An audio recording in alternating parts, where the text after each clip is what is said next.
Graça e paz. Seja bem-vindo ao canal O Poder da Proclamação. Assim também ocorre com a palavra que sai da minha boca. Ela não voltará para mim vazia, mas fará o que desejo e atingirá o propósito para o qual a enviei. A palavra de Deus, ela nunca volta vazia. Isaías 55:11.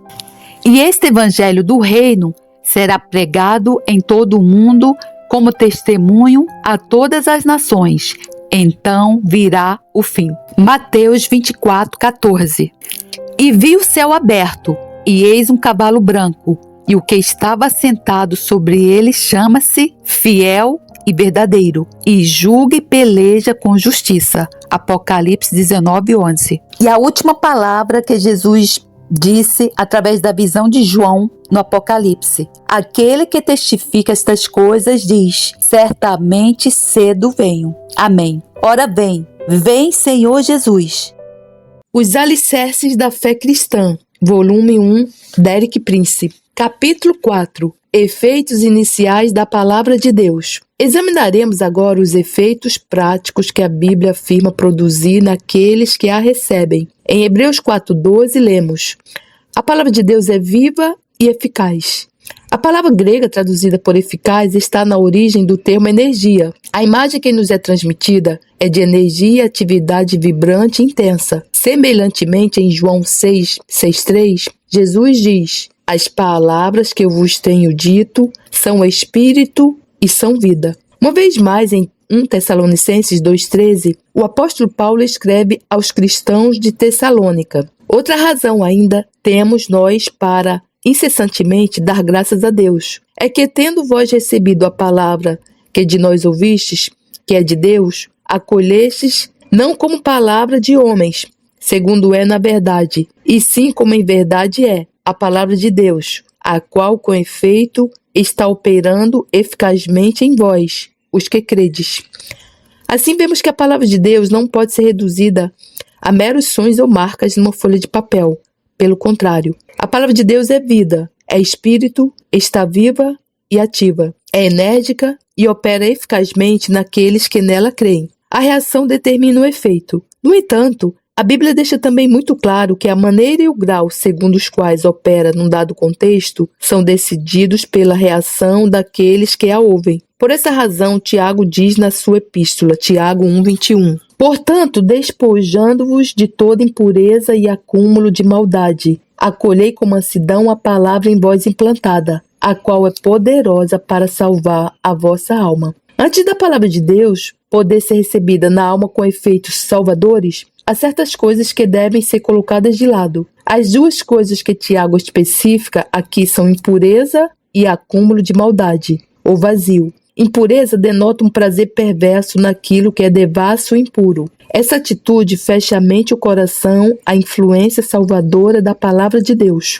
Por outro lado, a palavra maldade sugere em particular o mau comportamento de uma criança. Chamamos de rebelde a uma criança quando ela se recusa a ser instruída ou corrigida por uma pessoa mais velha, discutindo e respondendo mal. Numa alma não regenerada, frequentemente se encontra esta atitude para com Deus. O apóstolo Paulo refere-se-lhe em Romanos 9:20, onde diz: quem és tu, ó homem, para discutires com Deus? Também surge em Job 40:2, onde o Senhor diz a Job: acaso quem usa de censuras contenderá com o Todo-Poderoso? Quem assim argue a Deus, que responda. Esta atitude tal, como a de impureza, fecha o coração e a mente aos efeitos benéficos da palavra de Deus. Por outro lado, o oposto de impureza e maldade é descrito por Tiago como sendo mansidão. Mansidão transporta consigo a ideia de calma, humildade, sinceridade, paciência, abertura de coração e mente.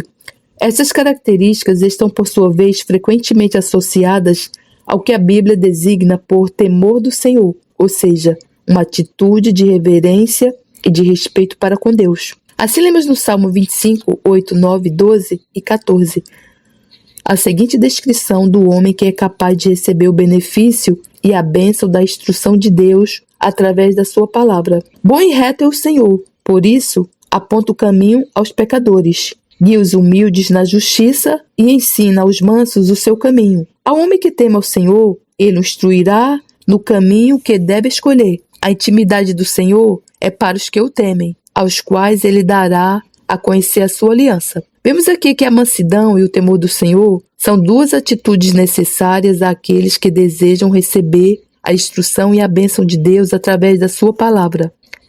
Essas duas atitudes são o oposto daquilo que Tiago descreve como sendo impureza e maldade. Assim descobrimos que a palavra de Deus pode produzir efeitos bastante diferentes em pessoas diferentes e que tais efeitos são o resultado da reação daqueles que a ouvem. Por essa razão, lemos em Hebreus 4:12 que a palavra de Deus não é apenas viva e eficaz, como também é apta para discernir os pensamentos e propósitos do coração. Por outras palavras, a palavra de Deus revela a natureza e o caráter interiores daqueles que a escutam e distingue apuradamente os diferentes tipos de ouvintes.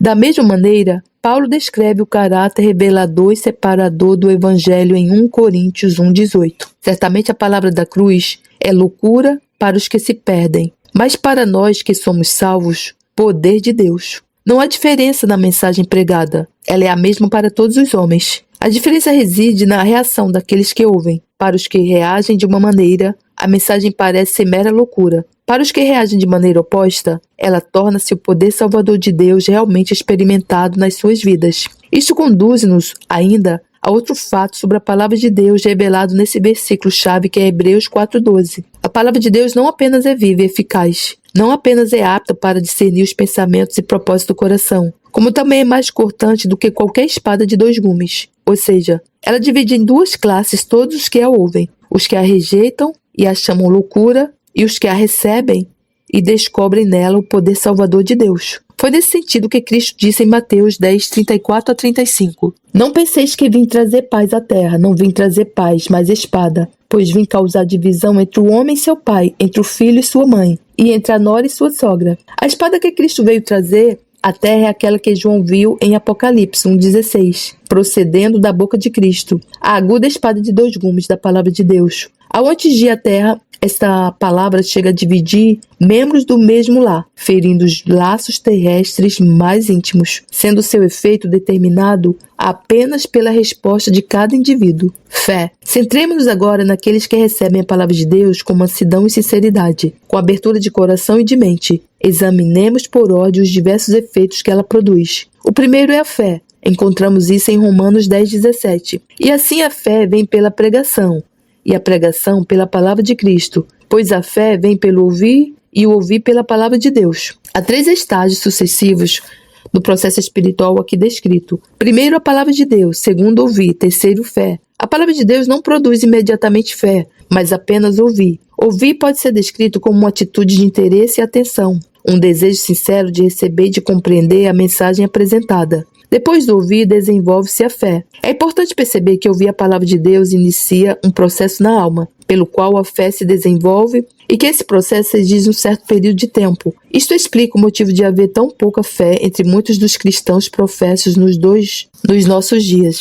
A razão é que nunca devotaram tempo suficiente a ouvirem a palavra de Deus de modo a deixar que se produzisse neles alguma quantidade substancial de fé. Se porventura dedicam algum tempo à devoção privada e ao estudo da palavra de Deus, tudo é feito de um modo tão apressado e tão aleatório que tudo acaba antes que a fé tenha tempo de se desenvolver. Ao estudarmos o modo como a fé se produz, também compreendemos muito mais claramente como devemos definir a fé bíblica. Na linguagem comum, usamos a palavra fé como um significado muito amplo.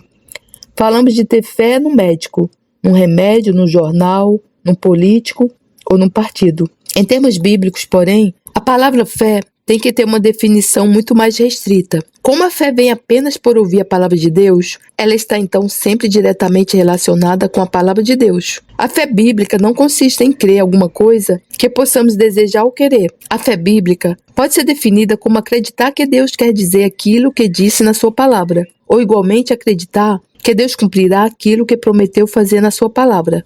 Por exemplo, vemos que Davi exercitou esse tipo de fé bíblica em 1 Crônicas 17:23, quando disse ao Senhor: Agora, pois, ó Senhor, a palavra que disseste acerca de teu servo e acerca da sua casa seja estabelecida para sempre. e faze como falaste. A fé bíblica está expressa nessas 4 curtas palavras: e faze como falaste. Igualmente, a Virgem Maria exercitou o mesmo tipo de fé bíblica quando o anjo Gabriel lhe levou uma mensagem da promessa de Deus e ela respondeu em Lucas 1,38: que se cumpra em mim conforme a tua palavra. Esse é o segredo da fé bíblica, segundo a tua palavra. A fé bíblica produz-se dentro da alma, ouvindo a palavra de Deus, e depois manifesta-se pela reação ativa de reivindicar o cumprimento do que Deus disse. Já enfatizamos que fé é o primeiro efeito produzido na alma pela palavra de Deus, porque a fé deste tipo é fundamental em qualquer transação positiva entre Deus e qualquer alma humana. É o que está expresso em Hebreus 11,6. De fato, sem fé é impossível agradar a Deus, porquanto é necessário que aquele que se aproxima de Deus creia que Ele existe e que se torna galardoador dos que o buscam. Vemos que fé é a primeira e indispensável reação da alma humana da sua aproximação de Deus. Aquele que se aproxima de Deus creia. O novo nascimento. Depois da fé, o grande efeito produzido pela palavra de Deus na alma é a experiência espiritual chamada pela Escritura de novo nascimento, ou nascer de novo. Assim Tiago diz em Tiago 1,18, relativamente a Deus: pois segundo o seu querer, Ele nos gerou pela palavra da verdade, para que fôssemos como primícias das suas criaturas. O cristão nascido de novo possui um novo tipo de vida espiritual, produzindo dentro dele pela palavra de Deus recebida pela fé em sua alma. Semelhantemente, o apóstolo Pedro, em 1 Pedro 1,23, descreve o cristão como: pois fostes regenerados não de semente corruptível, mas de incorruptível, mediante a palavra de Deus, a qual vive e é permanente. É um princípio, tanto na natureza como na Escritura, que o tipo de semente determina o tipo de vida que essa semente produz. Um grão de trigo produz trigo, um grão de cevada produz cevada. Uma pevide de laranja produz laranjas. O mesmo se passa no novo nascimento. A semente é a palavra de Deus, divina, eterna e incorruptível. A vida que ela produz, quando recebida pela fé no coração do crente, é como a semente, divina, eterna e incorruptível. De fato, é a vida do próprio Deus que entra na alma humana através da sua palavra. Por essa razão, o apóstolo João escreve em 1 João 3,9: todo aquele que é nascido de Deus não vive na prática do pecado, pois o que permanece nele é a divina semente. Ora, esse não pode viver pecando, porque é nascido de Deus. Aqui o apóstolo João relaciona a vida vitoriosa do cristão vencedor com a natureza da semente que produziu essa vida dentro dele, isto é, a própria semente de Deus, a incorruptível semente da palavra de Deus. Como a semente é incorruptível, a vida que ela produz é também incorruptível, ou seja, absolutamente pura e santa. Louvado seja o teu nome, Senhor. Contudo, devemos alertar para o fato de que essa escritura não afirma que um cristão nascido de novo nunca pode cometer pecado. Dentro de cada cristão nascido de novo, originou-se uma natureza inteiramente nova. Em Efésios 4, 22 a 24, Paulo chama essa natureza o novo homem, a quem contrasta com o velho homem, ou seja, com a velha natureza humana, corrupta, depravada e caída, que domina cada pessoa que nunca nasceu de novo. Há um contraste total e absoluto entre esses dois. O novo homem é justo e santo, o velho homem é depravado e corrupto. O novo homem, sendo nascido de Deus, não pode cometer pecado. O velho homem, sendo o produto da rebelião e da queda do homem, não pode deixar de cometer pecado. O tipo de vida que qualquer cristão nascido de novo leva é o resultado do conflito travado dentro dele por essas duas naturezas, o novo homem e o velho homem.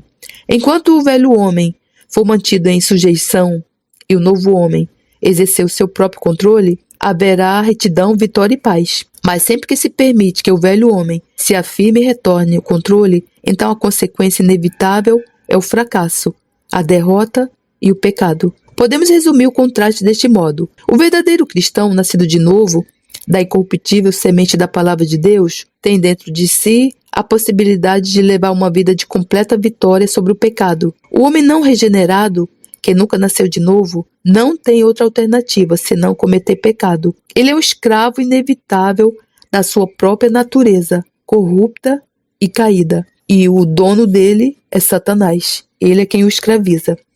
Alimento espiritual. Já dissemos que o novo nascimento, através da palavra de Deus, produz dentro da alma uma natureza totalmente nova, um tipo de vida realmente nova.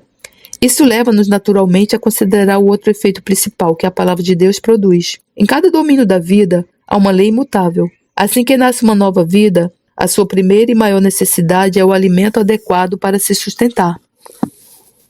Por exemplo, quando o bebê humano nasce, pode ser perfeitamente saudável, mas se não receber rapidamente o tipo de alimento que a sua natureza exige, definhará e morrerá. O mesmo acontece no campo espiritual. Quando a pessoa nasce de novo, a nova natureza espiritual produzida nela exige de imediato o alimento espiritual, tanto para manter a vida como para produzir crescimento. O alimento espiritual que Deus providenciou para todos os seus filhos nascidos de novo encontra-se na sua palavra. A palavra de Deus é tão rica e variada que contém alimento adaptado a cada estágio do desenvolvimento espiritual. A provisão de Deus para os primeiros estágios do crescimento espiritual é descrita na primeira epístola de Pedro, imediatamente depois de Pedro ter falado no capítulo 1 sobre nascer de novo da incorruptível semente da palavra de Deus. Continua a dizer em 1 Pedro 2, 1-2: despojando-vos, portanto, de toda maldade e dolo,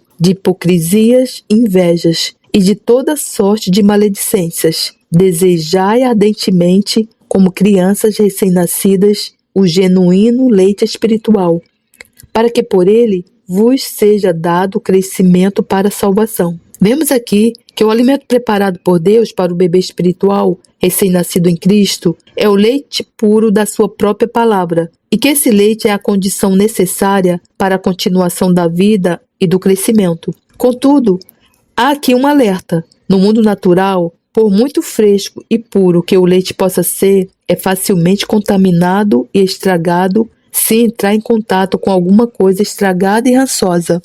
Espiritualmente, passa-se o mesmo. Para o cristão recém-nascido receber adequado alimento do leite puro da palavra de Deus, é preciso que seu coração seja primeiro cuidadosamente limpo de tudo quanto está estragado. Por essa razão, o apóstolo Pedro alerta-nos para o fato de termos de deixar toda a malícia e todo o engano, fingimentos, invejas e todas as murmurações. Estes são os elementos estragados da velha vida que, se não forem purgados dos nossos corações, frustrarão os efeitos benéficos da palavra de Deus dentro de nós, impedirão o crescimento e a saúde espirituais. No entanto, não é da vontade de Deus que os cristãos permaneçam durante muito tempo na infância espiritual. Quando começarem a crescer, a palavra de Deus oferece-lhes comida mais substancial. Em Mateus 4,4, lemos que quando Cristo foi tentado por Satanás para transformar pedras em pão, ele respondeu: está escrito, nem só de pão viverá o homem, mas de toda palavra que procede da boca de Deus. Aqui Cristo indica que a palavra de Deus desempenha no mundo espiritual o mesmo que o pão na dieta natural do homem. Por outras palavras, é o elemento básico e a fonte de toda a força espiritual. É significativo que Cristo tenha aqui enfatizado toda a palavra que sai da boca de Deus. Por outras palavras, o cristão que deseja amadurecer espiritualmente tem de aprender a estudar toda a Bíblia e não apenas algumas das partes mais familiares. Diz-se que George Muller lia regularmente a Bíblia toda, várias vezes por ano. Isso explica em grande medida os triunfos da sua fé e os frutos do seu ministério. No entanto, há muitos cristãos professos e membros de igrejas que dificilmente sabem onde encontrar nas suas Bíblias livros como Esdras e Neemias, ou algum dos profetas menores. Muito menos têm estudado as mensagens de livro como esses. Não admira que continuem sempre crianças espirituais. De fato, são tristes exemplos de desenvolvimento retardado devido a uma dieta inadequada. Para além do leite e do pão, a palavra de Deus também providencia comida sólida. Isso é descrito em Hebreus 5, 12-14. O autor repreende aqui os crentes hebreus dos seus dias pelo fato de estarem familiarizados com as Escrituras há muitos anos, mas nunca terem aprendido a estudá-las adequadamente ou a aplicar os seus ensinamentos. Consequentemente, eram ainda espiritualmente imaturos incapazes de ajudar outros que necessitavam de ensino espiritual. É isso que o autor diz. Pois, com efeito, quando devias ser mestres, atendendo ao tempo decorrido, tendes novamente necessidade de alguém que vos ensine, de novo, quais são os princípios elementares dos oráculos de Deus. Assim vos tornastes como necessitados de leite e não de alimento sólido. Ora, todo aquele que se alimenta de leite é inexperiente na palavra da justiça, porque é criança. Mas o alimento sólido é para os adultos, para aqueles que pela prática têm as suas faculdades exercitadas para discernir não somente o bem, mas também o mal. Que quadro de uma grande massa atual de cristãos, professos e membros de igrejas. Há muitos anos que possuem uma Bíblia e frequentam a igreja. No entanto, quão pouco conhecem o que a Bíblia ensina. Quão fracos e imaturos são na sua própria experiência espiritual. Quão pouco capazes são de aconselhar o pecador ou de instruir o novo convertido. Após tantos anos, são ainda bebês espirituais, incapazes de digerir qualquer tipo de ensino que ultrapasse o nível do leite. No entanto, não é necessário permanecer nessa condição. O autor de Hebreus diz-nos qual o remédio: é ter os nossos sentidos exercitados pelo uso. O estudo regular e sistemático de toda a palavra de Deus desenvolverá e amadurecerá as nossas faculdades espirituais. Louvado seja o nosso Senhor, Pai amado. Obrigada por esse ensino, Deus. E que todas as pessoas, Senhor, possam sair do leitinho, do leite com café e começar a comer um pão substancial, Senhor. Porque a Tua palavra é essa comida, Senhor. Assim o Senhor fez comigo. Quando eu me converti, eu tirei um mês de férias somente para ler a Bíblia. É claro que não deu para pegar as mensagens, mas para quem nunca lia a Bíblia, para quem frequentava a igreja e nunca lia a Bíblia, foi, assim, algo extraordinário. E a partir daí, eu não parei mais. E agora, Senhor, eu tenho uma fome pela Tua palavra. Irmão, assim você precisa ter, irmão, que você tenha essa fome da palavra do Senhor. Eu estou aqui gravando a palavra do Senhor, queria pedir desculpa porque eu estou com a dor da garganta. Eu amanheci com a dor na garganta, minha voz está esquisita. Mas eu falei para o Senhor, Senhor, eu vou fazer a Tua obra mesmo assim. A palavra de Deus diz para nós sermos abundantes na obra do Senhor. Então, agora eu já estou com a garganta quase boa. Você está vendo como a palavra de Deus é cura. Ela também nos cura. Lá em Provérbios tem um versículo que diz que a palavra de Deus, ela cura enfermidades. Vou deixar o versículo aqui. Filho meu, não te esqueças da minha lei, e o teu coração guarde os meus mandamentos, porque eles aumentarão os teus dias e te acrescentarão anos de vida e paz. Não te desamparem a benignidade e a fidelidade. Atas ao teu pescoço. Escreve-as na tábua do teu coração, e acharás graça e bom entendimento aos olhos de Deus e do homem. Confia no Senhor de todo o teu coração, e não te estribes no teu próprio entendimento. Reconhece-o em todos os teus caminhos, e ele endireitará as tuas veredas. Não seja sábio a teus próprios olhos. Teme ao Senhor e aparta-te do mal. Isto será saúde para o teu âmago e medula para os teus ossos. Que palavra maravilhosa de Deus, como ama a sua palavra. Irmão, vou deixar um testemunho aqui desse homem de Deus. Esse homem de Deus, Derek Prince, quando ele estava internado no hospital com uma doença incurável, ele tinha feridas nas pernas, no corpo, e aquela doença era incurável. Ele estava internado no hospital lá quando ele estava servindo o exército. E então, ele já conhecia a Bíblia, mas ele ainda não tinha aquela fé suficiente para dizer assim, que Deus poderia curar ele, né? Para achar que Deus poderia curar ele.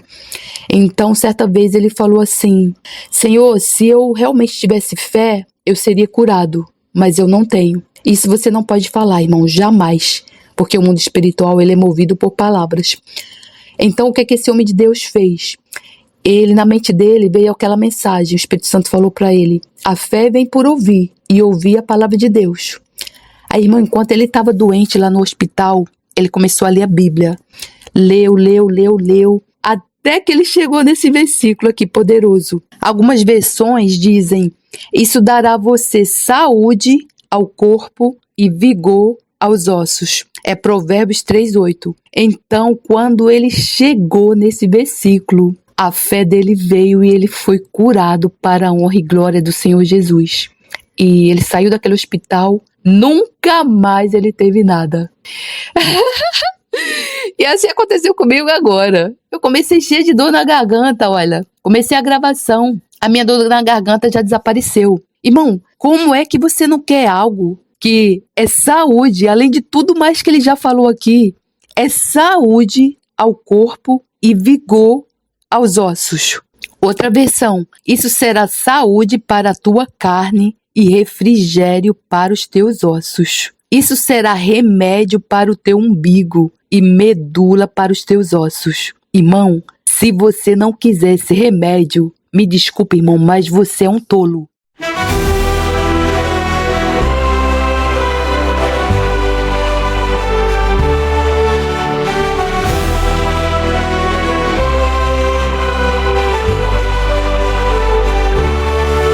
O Senhor é o meu rochedo e o meu lugar forte e o meu libertador.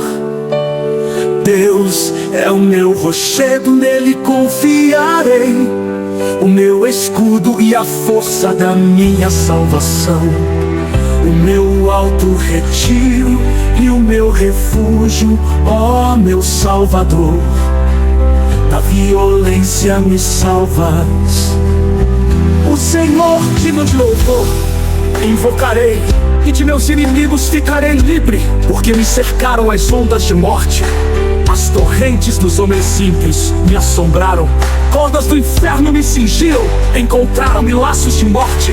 Estando em angústia, invoquei ao Senhor e a meu Deus clamei.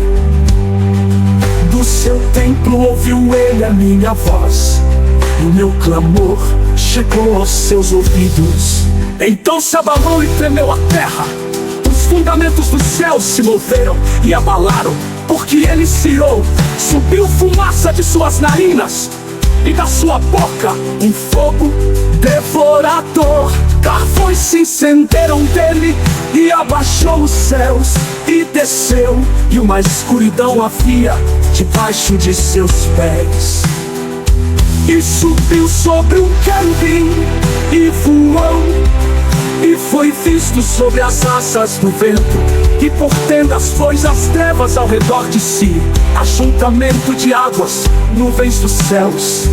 Pelo resplendor da sua presença, brasas de fogo se acenderam, trovejou desde os céus o Senhor, e o Altíssimo fez soar a sua voz, e disparou flechas, e os dissipou, raios, e os perturbou, e apareceram as profundezas do mar, e os fundamentos do mundo se descobriram, pela repreensão do Senhor, pelo sopro do vento das suas narinas.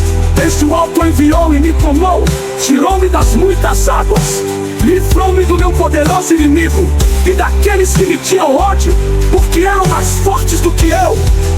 Encontraram-me no dia da minha calamidade, porém o Senhor se fez o meu amparo, e tirou-me para um lugar espaçoso, e livrou-me, porque tinha prazer em mim. Recompensou-me o Senhor conforme a minha justiça, conforme a pureza de minhas mãos me retribuiu. Porque guardei os caminhos do Senhor, e não me apartei piamente do meu Deus. Porque todos os seus juízos estavam diante de mim, e de seus estatutos não me desviei. Porém fui sincero perante ele, e guardei-me da minha iniquidade, e me retribuiu o Senhor conforme a minha justiça, conforme a minha pureza diante dos seus olhos. Com benigno te mostras benigno, com o homem íntegro te mostras perfeito, com o puro te mostras puro, mas com o perverso te mostras rígido. E o povo aflito livras, mas teus olhos são contra os altivos, e tu os abaterás.